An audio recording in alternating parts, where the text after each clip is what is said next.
अभी हम बात करते हैं इस चैप्टर चार्जिंग सेक्शन के बारे में। एनी प्रॉफिट और gains arising from the transfer of capital asset effected in the previous year shall be chargeable to income tax under this head in the previous year in which the transfer took place. तो charging section 45 क्या कहता है कि जो भी हमें profit या gains होता है ट्रांसफ़र पे, मतलब ट्रांसफ़र का इंक्लूजन बहुत है कि ट्रांसफ़र में हमारा सेल भी आता है, बार्टर भी आता है और भी दूसरे टाइप के आते हैं, इसलिए हम लोग को डेफिनेशन में ट्रांसफ़र बोला है कि हम लोग सेल करें या डिस्ट्रॉय करें या रेलिंक्विशमेंट या फिर दूसरे पर्पज से हम लोग बार्टर एक्सचेंज कर ले तो अभी भी हम लोग को कैपिटल गेन्स माना जाएगा, कैपिटल असेट पे टैक्स भरना पड़ेगा।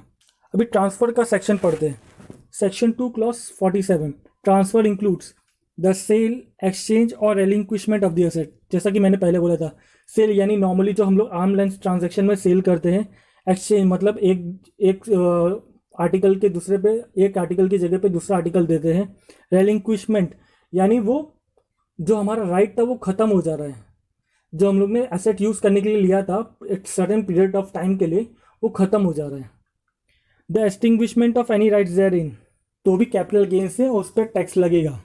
इसका एक एग्जाम्पल हम लोग करेंगे जब सेल ऑफ राइट इशू में आएगा, तो उसमें हम लोग राइट्स बेचते हैं, सेल का राइट शेयर का, तो उसमें बताएंगे।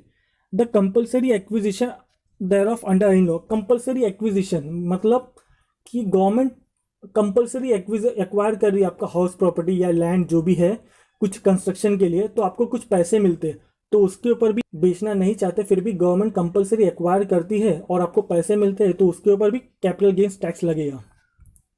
द मैच्योरिटी और redemption of zero coupon bond, अभी एक बॉन्ड्स पे भी लगता है, जीरो कूपन बॉन्ड स्पेसिफिकली लिखा है। The owner of a capital asset में convert the same into stock in trade of a business carried on by him, such conversion is treated as transfer. अभी समझिए कि मेरा शॉप है जहाँ पे मैं प्रोडक्ट्स बनाता हूँ, जैसे फूड प्रोडक्ट्स बनाता हूँ, फिर अचानक जो मैंने अपना लाइन है वो मैंने चेंज कर दिया, मैं फूड लाइन से सीधा फिक्स एसेट जो मेरे हैं उसको बेचना चालू कर दिया, उसको अपना प्राइमरी इनकम सोर्स मानने लग गया। मेरा अभी वो कारोबारी हो गया कि मैं अपने जो भी फिक्स एसेट्स है वो सबको बेच रहा हूँ, खरीद रहा हूँ, बेच रहा हूँ, खरीद रहा, बेच रहा हूँ।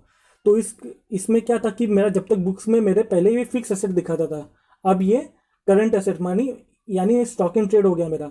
तो इसलिए जो मैं कन्वर्जन हुआ फिक्स एसेट से स्टॉक इन ट्रेड में, यानी फिक्स एसेट से करंट एसेट्स में, तो ये भी ट्रांसफर माना जाएगा।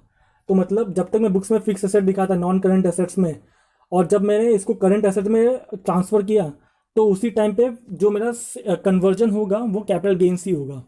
तो इसका टैक्सेशन आप में इंक्लूड नहीं है, लेकिन मैं आपको इन्फॉर्मेशन के लिए बता दिया हूँ।